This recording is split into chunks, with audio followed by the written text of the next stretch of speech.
Hi everyone, आज हम पढ़ेंगे क्लास 11th के एनसीईआरटी का चैप्टर नंबर 5 जिसका नाम है सेट थ्योरी। और सेट थ्योरी में हमें पढ़ना क्या होगा? सबसे पहले सेट क्या होता है? सेट की डेफिनेशन देखिए क्या होता है। लिखा गया है a set is a collection of well defined objects which are distinct from each other. Set एक क्या होता है?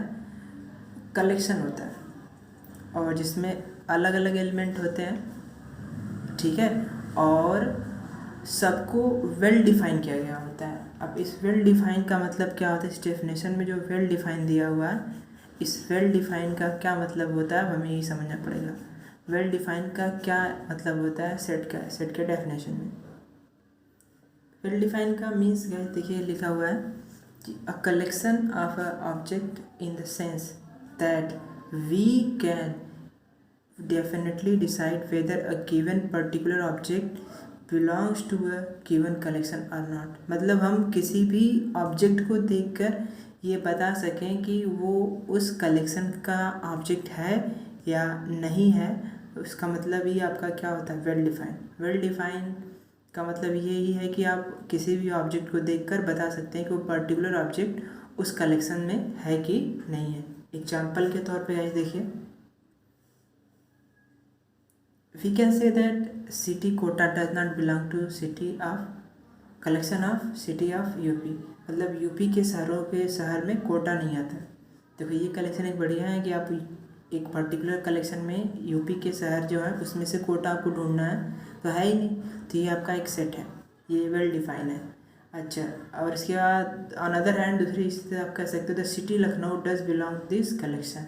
हाँ, और दूसरी तरफ से आप ये भी कह सकते हो कि ये दूसरा कलेक्शन आपको कोई बोले कि लखनऊ क्या यूपी के शहरों में शामिल है? यस, शामिल है। तो ये जो आपका दोनों जो एग्जांपल था वो क्या कर रहा था? सही तरीके से कलेक्शन को डिफाइन कर रहा था कि ये कौन सा दोनों सेट अच्छे से बना रहे थे, ठीक है। कुछ और एग्जांपल गाइस हमारे पास है even natural number less than 19। 19 से कम नेचुरल नंबर कौन कौन से? ये भी सेट हमारा एक वेल डिफाइन है, दैट इज 2, 4, 6, 8, 12, 14, 16, 18। ये 19 से छोटे नेचुरल नंबर हमारे हैं इवन, जो 2 से डिवाइड हो जाते हैं, ठीक है। ये भी हमारा एक सेट है। सेट के अंदर एक एग्जांपल ये आता है हमारा। अगला जो एग्जांपल गाइस हमारे पास है the vowel in English alphabet letter. English alphabet letter में वॉवेल जो हमारा होता है वो होता है AEIOU। ये भी हमारा एक वेल डिफाइन है कलेक्शन, ये भी सेट है। एक और example guys, the solution of the equation x² - 9x + 20 = 0 का सलूशन आपके पास है x = 5, x = 4। यस, इसका सलूशन x = 5 और x = 4 है। जब x = 4 और x = 5 है तो ये भी आपका क्या है? इसको आपने क्लास 10th में सॉल्व किया हुआ यक्स, इसको फैक्टराइज करते हैं, इसका सलूशन आपके पास आया 5 और 4। तो इसका भी जो सलूशन है वो आपका वेल डिफाइन है, 5 और 4 है, तो ये भी आपका क्या है? सेट बना रहा है, ठीक है। अब मुद्दा ये उठता है कि सर अगर ये वेल डिफाइन है तो वेल डिफाइन क्या नहीं होता है, उसको समझाइए, ठीक है। तो अभी हम उसकी बात करते हैं कि कब सेट आपका डिफाइन नहीं होता है या वेल डिफाइन कब चीज़ें नहीं होती, उसको समझते आइए। क्या नॉट वेल डिफाइन का मतलब देखो क्या होता है, ध्यान समझो कि चीज़ें कब डिफाइन नहीं होती हैं।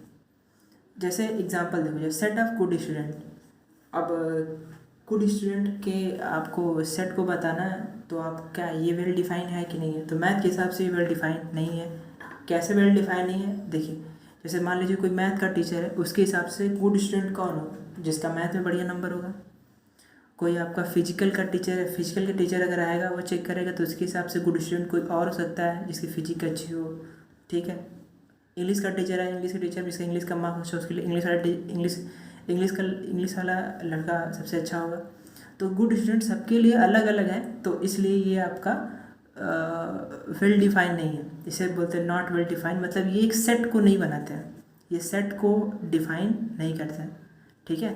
इसका एक और एग्जांपल लें, the set of young people in the city. अब कोई बोले शहर में जितने भी नवयुवक हैं या यंग पीपल हैं उनका क्या बताइए, सेट बनाइए। तो यहाँ पे कुछ एज तो दिया नहीं कि 15 साल, 18 साल, 22 साल, 25 साल। तो जब एज नहीं दिया तो कैसे आप डिसाइड करोगे तो कौन यंग है और कौन ओल्ड है, ठीक है। तो ये भी आपका क्लियर यहाँ पर सेंस नहीं बन रहा है, तो इसलिए ये भी आपका सेट नहीं होगा। ऐसे खूब सारे एग्जांपल्स होते हैं, ठीक है। तो जहाँ पे आप देख सकते हैं कि ये आपके वेल डिफाइन नहीं है, तो इसलिए ये सेट नहीं बनाते हैं, ठीक है। अब कुछ एग्जांपल देखते हैं और उसे समझते हैं एग्जांपल के हिसाब से क्या क्या होता है, ठीक है। एग्जांपल अब हमारे पास है, which of the following are sets, कौन सा इसमें से सेट है, जस्टिफाई योर आंसर, अपने आंसर को जस्टिफाई करिए, ठीक है। तो इसमें जो आपका पहला एग्जांपल है, the collection of all boys in your class.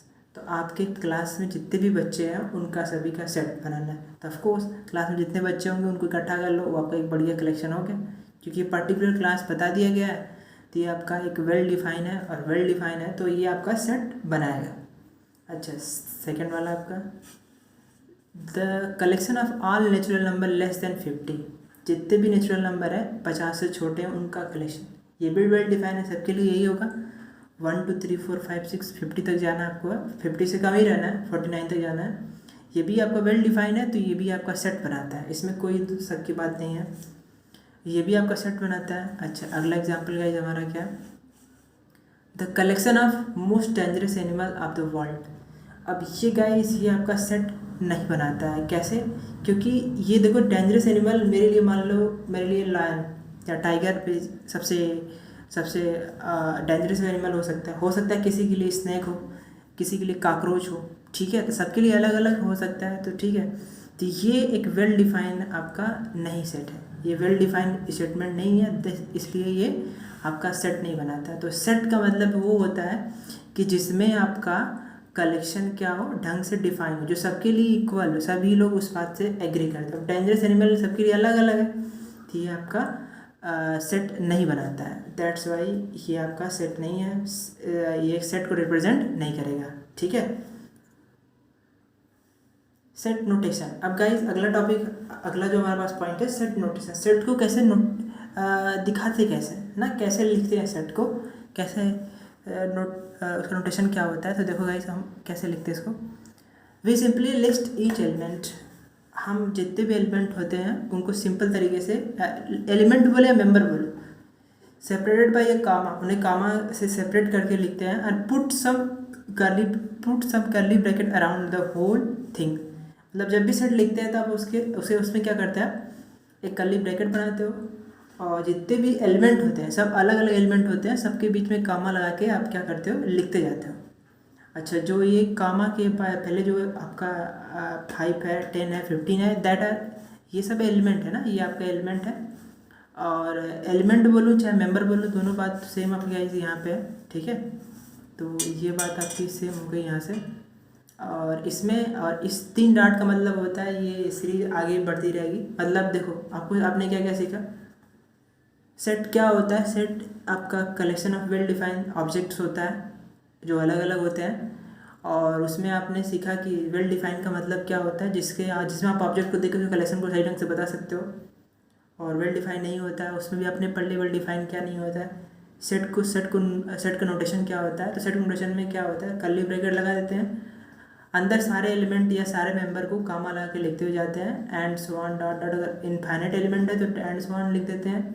और अंदर वाले एलिमेंट को बोलते हैं, अंदर वाले जो आपके पास मेंबर होते हैं उन्हें एलिमेंट भी बोल सकते हैं, मेंबर भी बोल सकते हैं, दोनों बात बराबर है। तो आज के लिए गाइस सेट थ्योरी में बस इतना ही, अब अगले वीडियो में देखते हैं।